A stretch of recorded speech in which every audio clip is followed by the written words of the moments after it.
Hello दोस्तों, आपका फिर से एक बार स्वागत है अपने यूट्यूब चैनल बिजनेस कोच में। जैसे कि अपन ने देखा था फर्स्ट पार्ट में learning number first and second, वैसे ही अपन ये पार्ट में भी देखेंगे learning number 3, 4 and 5 which story. Learning number 3, हर बार आपको जवाब देने की ज़रूरत नहीं है, कई बार आपका सक्सेस ही लोगों को जवाब दे देता है, इसलिए सक्सेसफुल बनिए।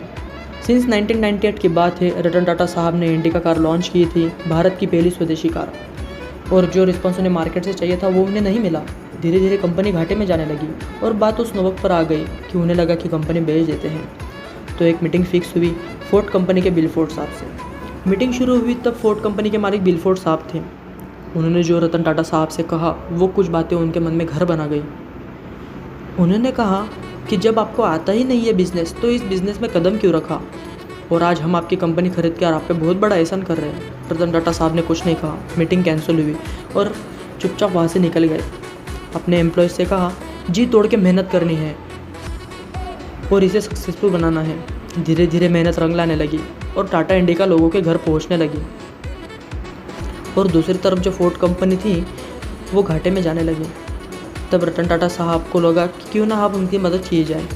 उन्होंने प्रपोजल रखा कि ये जो आपकी फोर्ड कंपनी है मैं इसे ख़रीदना चाहता हूँ। डील फिक्स हुई और तब बिल फोर्ड साहब ने ही कहा कि आज आप हमारी कंपनी खरीद कर हम पे बड़ा एहसान कर रहे हैं।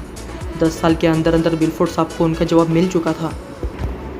इसलिए कोई कुछ भी बोले कुछ मत बोलिए, शांत रहिए। ये जो सफलता होती है ना बहुत ज़्यादा शोर मचाती है। लर्निंग नंबर 4, जो वैल्यू है वो बनाए रखें, उन्हीं के लिए तो ये ज़िंदगी है। सिर्फ बिजनेस रिलेशन में ही रतन टाटा साहब अच्छे नहीं थे, वो रिलेशनशिप में भी बहुत अच्छे थे। वो कहते हैं कि उनको उनकी ज़िंदगी में 4 बार प्यार हुआ और चारों बार किसी न किसी वजह से उनकी शादी नहीं हो पाई। रिसेंटली एक इंटरव्यू में उन्होंने बताया था एक लव स्टोरी जो उनके दिल के बहुत करीब है। अमेरिका की एक लड़की से उन्हें प्यार हुआ था, दोनों शादी करना चाहते थे। टाटा साहब भारत वापस आ गई। वो जो लड़की थी वो भी भारत आना चाहती थी, लेकिन तब 1962 इंडो चाइना वार छिड़ चुका था और वो जो तनाव वाला माहौल था उसमें वो लड़की इंडिया नहीं आ पाई और उनकी शादी नहीं हो सकी। बाद में इन्हें पता चला कि वो लड़की की किसी और के साथ शादी हो गई है। उन्होंने उसके फैसले का हमेशा सम्मान किया। कहते हैं कि कुछ टाइम पहले ही मेरी उनसे बात हुई थी, वो खुश है जहाँ भी है और मुझे भी अच्छा लगता है, हम दोनों की बात होती रहती है, आज भी हम दोस्त हैं। इस तरीके से रतन टाटा साहब अपने रिलेशन का हमेशा सम्मान करते रहते हैं। ऐसे ही कुछ बातें टाटा साहब से हमें सीखनी चाहिए। उनकी पर्सनल लाइफ से हमें एक बात सीखने को मिलती है। लर्निंग नंबर 5, ज़िंदगी में बड़े पैसे वाला नहीं बड़े दिल वाला बनिए। हमारे देश में जब भी कोई संकट आता है हमेशा हमारी मदद के लिए आगे आए वो नाम है रतन टाटा साहब। 2008 में 26/11 का हमला हुआ था, ताज होटल पे हमला हुआ था। इनकी उसमें होटल में 80 एम्प्लॉय की जाने गई थी। सभी के घरों पर गए, उनके अपनों से मिले, उनका खर्चा उठाया टाटा साहब ने।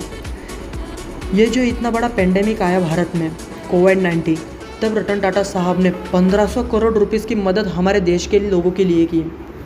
जब ये कोरोना आया था इनकी कंपनी में कम से कम 4.5 लाख एम्प्लॉयज़ काम करते थे।